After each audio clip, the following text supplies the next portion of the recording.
വേഗം വരുന്ന നമ്മളുടെ കർത്താവായ യേശുക്രിസ്തുവിൻ്റെ ധന്യനാമത്തിൽ എല്ലാവർക്കും സ്നേഹവന്ദനം. ഈ നൂറ്റാണ്ടിൽ മാത്രമല്ല, അടുത്ത നൂറ്റാണ്ടിലും ആഗോള പ്രതിസന്ധിക്ക് കാരണമായി തീരാവുന്ന നിരവധി പ്രശ്നങ്ങളുടെ നടുവിലൂടെയാണ് മനുഷ്യൻ യാത്ര ചെയ്യുന്നത്. സാമൂഹിക സാമ്പത്തിക ഉച്ചനീചത്വങ്ങൾ, വർണ്ണവർഗ ലിംഗ വിവേചനങ്ങൾ, യുദ്ധഭീഷണികൾ, പകർച്ചവ്യാധികൾ, കാലാവസ്ഥാ വ്യതിയാനങ്ങൾ, ദാരിദ്ര്യം, ശുദ്ധജല ദൗർലഭ്യം, മലിനീകരണം, അധാർമിക പ്രവർത്തനങ്ങൾ എന്നിവ ഇന്നത്തെ ലോകത്തിൻ്റെ മുഖമുദ്രയായി തീർന്നിരിക്കുന്നു. അതിവേഗം പരിവർത്തന വിധേയമായി കൊണ്ടിരിക്കുന്ന ലോകത്ത് എന്തു ചെയ്യണമെന്നറിയാതെ മനുഷ്യൻ പകച്ചു നിൽക്കുന്നു. ഇത്തരുണത്തിൽ മനുഷ്യന് പ്രത്യാശയും സമാധാനവും നൽകുവാൻ ദൈവത്തിന് മാത്രമേ സാധിക്കൂ എന്നത് വാസ്തവം. ദൈവം മാത്രമാണ് ലോകത്തിൻ്റെ പ്രത്യാശ. ദൈവമായിരുന്നവൻ ജഡം ധരിച്ച് നമ്മുടെ മധ്യത്തിൽ പാർത്തത് നമുക്ക് സമാധാനവും ശാന്തിയും പ്രത്യാശയും നൽകുന്നതിനു വേണ്ടിയായിരുന്നു. ജഡം ധരിച്ച് നമ്മുടെ മധ്യത്തിൽ പാർത്ത യേശുവിൽ കൂടി നമുക്ക് നൽകപ്പെട്ട പ്രത്യാശയാണ് പാപമോചനം. യോഹന്നാൻ യേശുവിനെ പരിചയപ്പെടുത്തിയത് ലോകത്തിൻ്റെ പാപത്തെ ചുമക്കുന്ന ദൈവത്തിൻ്റെ കുഞ്ഞാട് എന്ന യോഹന്നാൻ 1:29. പാപം ദൈവത്തിൽ നിന്ന് നമ്മെ അകറ്റുകയും അന്യവൽക്കരിക്കപ്പെടുകയും ചെയ്യുന്നു. അതുകൊണ്ട് നമുക്ക് ഒരു പുനഃസ്ഥാപനം ആവശ്യമാണ്. ഈ പുനഃസ്ഥാപനം സ്വയം നേടിയെടുക്കുവാൻ കഴിയില്ല. നീതിമാനായ ദൈവത്തിന് മുൻപിൽ പാപിയായ മനുഷ്യന് സ്വയം പാപപരിഹാരം നൽകുവാനും സാധ്യമല്ല. അതുകൊണ്ട് പാപപരിഹാരം നൽകുന്നതിന് വേണ്ടി ദൈവം മനുഷ്യനായി തീർന്നു. യോഹന്നാൻ പറയുന്നത്, യേശു ലോകത്തിൻ്റെ മുഴുവൻ പാപം വഹിച്ച് മുഴുവൻ മനുഷ്യർക്കും പ്രത്യാശ നൽകുന്ന ദൈവത്തിൻ്റെ കുഞ്ഞാട് ആകുന്നു. ദൈവത്തിൻ്റെ കുഞ്ഞാട് എന്ന് പറയുന്നതിൽ കൂടി ഇസ്രായേലിൻ്റെ ന്യായപ്രമാണ പ്രകാരം നടത്തിപ്പോന്ന പാപപരിഹാരത്തെയാണ് സൂചിപ്പിക്കുന്നത്.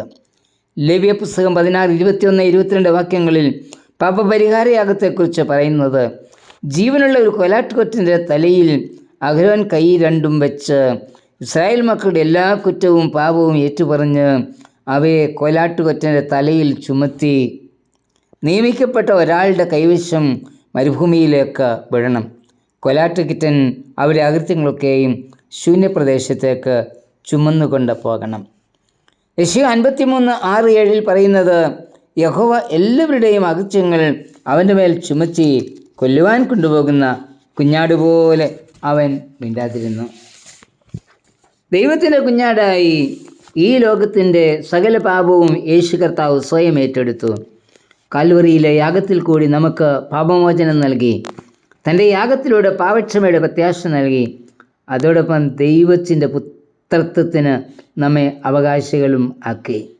അവൻ നമുക്ക് നൽകിയ പാപമോചനത്തിൽ കൂടി പുത്രത്വത്തിൻ്റെ പദവിയിലേക്ക് ഉയർത്തി. ആ പ്രത്യാശയിൽ നമ്മെ നിലനിർത്തുന്ന ദൈവത്തിന് നന്ദി പറയാം. പാപമോചനത്തിൽ കൂടി നമുക്ക് ലഭിച്ചിരിക്കുന്ന പ്രത്യാശയുടെ അനുഭവമാണ് പുതുജനനം. യേശുവിൻ്റെ മുന്നോടിയായി വന്ന യോഹന്നാൻ യേശുവിനെക്കുറിച്ച് സാക്ഷ്യം പറയുമ്പോൾ യേശുവിൻ്റെ വളരെ പ്രധാനമായൊരു പ്രവൃത്തി കൂടി പറയുന്നുണ്ട്. യോഹന്നാൻ 1:33,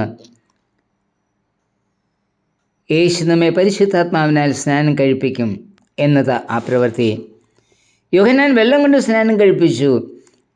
ഇതിലും ആത്മീകമായി ഉന്നതമായ ഒരു പ്രവൃത്തിയാണ് യേശു നൽകുന്ന പരിശുദ്ധാത്മ സ്നാനം. യോഹന്നാൻ നടത്തിയ ജലസ്നാനം ആത്മീക അനുതാപത്തിൻ്റെയും പുതുക്കത്തിൻ്റെയും ചിഹ്നമായിരുന്നു. യോഹന്നാൻ്റെ പ്രസംഗം മാനസാന്തരപ്പെടുക എന്നതായിരുന്നു.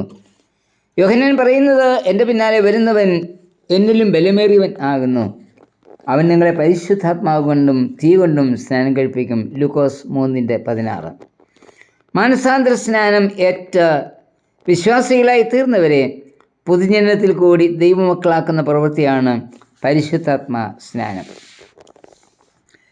കൊലോസ്യർ 3:26-27 വാക്യങ്ങളിൽ വായിക്കുന്നത്, ക്രിസ്തുയേശുവിൽ ഉള്ള വിശ്വാസത്താൽ നിങ്ങളെല്ലാവരും ദൈവമക്കൾ ആകുന്നു.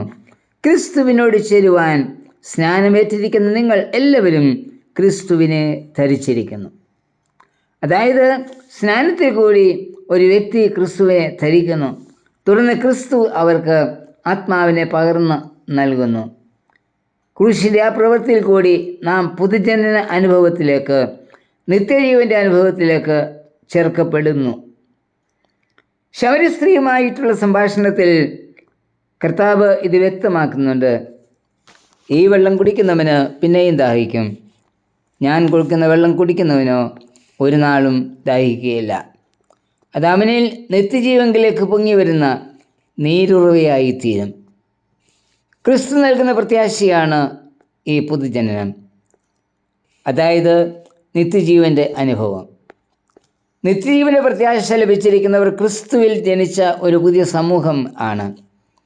ഈ പുതിയ സമൂഹത്തിൽ ഏത് സാഹചര്യത്തിലും പ്രത്യാശയോടെ മുന്നേറുവാൻ കഴിയും.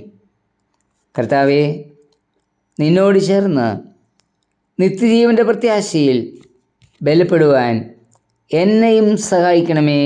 ആമേൻ.